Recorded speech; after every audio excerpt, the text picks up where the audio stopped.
Hello, I'm Subhranshu Sekargiri and I'm UG at NIT Agartala. I'm an intern at Intellify. Today we are going to discuss NCERT exercise problems set 2 of the 4 sets of the chapter gravitation in class 9th. So let's move on to the next slide. What is the importance of universal law of gravitation? Universal law of gravitation तो हमको पता है कि हर एक object दूसरे object को एक attraction force से खींचता है, ठीक है। तो universal law of gravitation proves that every object in the universe attracts every other object, ठीक है। What is the acceleration of free fall? जो फ्री फॉल का होता है उसका एक्सेलरेशन क्या होता है? क्या होता है? When objects fall towards the earth under effect of gravitational force, then they are said to be in free fall. Acceleration of free fall is 9.8 metre पर second square which is constant for all objects, ठीक है। 9.8 metre पर second square हम लोग थोड़ा सा मतलब उसको मतलब ज़्यादा मतलब अप्रोक्सीमेशन लेके 10 यूज़ कर सकते हैं न्यूमेरिकल्स के लिए जब हमको दिया रहा है, ठीक है। थर्ड क्वेश्चन है, why do we call the gravitational force between the earth and the object? अच्छा, अर्थ और ऑब्जेक्ट के बीच में जो ग्रेविटेशनल फोर्स है उसको हम क्या बोलते हैं?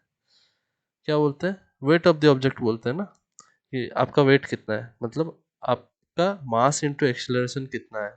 आपका mass into acceleration due to gravity mg, उसको बोला जाता है वेट, ठीक है। Amit buys few grams of gold at the poles as per instruction of one of his friend. He hands over the same when he meets him at the equator. Will the friend agree with the weight of the gold brought? If not, why? G is greater at poles than the equator, ये आपका main hint है, यही होगा आपका answer. अगर जी greater at the poles हुआ तो उसका वेट के साथ क्या वेरी करेगा? ऑब्वियसली वेट के साथ वेरी करेगा। अगर जी ग्रेटर हो गया तो वेट भी ग्रेटर हो जाएगा, अगर जी कम हुआ तो वेट भी कम होगा। हमको पता है जी मतलब वेट मतलब एक फोर्स है, फोर्स मतलब mass into gravity, M G gravitational force, ठीक है। तो क्या होगा? weight of the body is given by W is equal to mg. So the value of g is greater at poles than the equator, therefore gold at the equator weighs less, ठीक है, than at the poles, ठीक है। तो Amit friend will not agree, अगर उसको science पता हो तो। why will a sheet of paper fall slower than a crumbled into a ball than it is crumbled into a ball? अगर आप एक पेपर को फॉल करते हैं, फ्री फॉल करते हैं, तो वो धीरे धीरे नीचे गिरता है, पर अगर आप उसको बॉल बना के, मतलब आप जैसे कि क्लास में अपने दोस्तों को फेंकते हैं, मतलब अच्छी बात नहीं है लेकिन करना नहीं चाहिए, पर आप देख सकते हैं, तो उसमें क्या होता है, तो बॉल अगर आप बनाते हैं वो जल्दी नीचे गिरता है। क्यों? क्योंकि उसका डेंसिटी इंक्रीज हो जाता है। When a sheet of paper is crumbled into a ball, then its density increases, hence resistance to its motion through the air decreases and it falls faster than the sheet of the paper, ठीक है। अगर density बढ़ गया तो air resistance क्या होगा?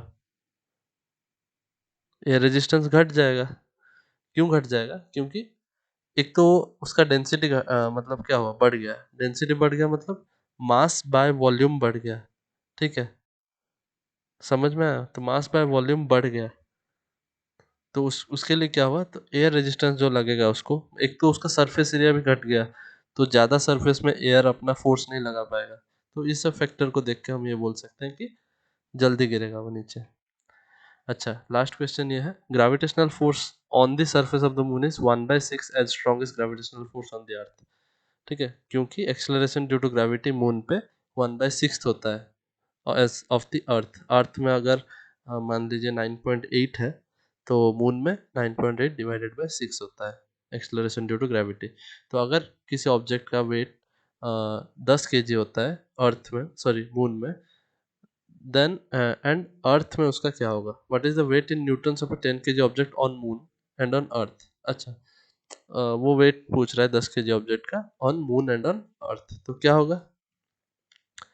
Weight of the object on moon is 1/6 into weight of the object on earth, ठीक है।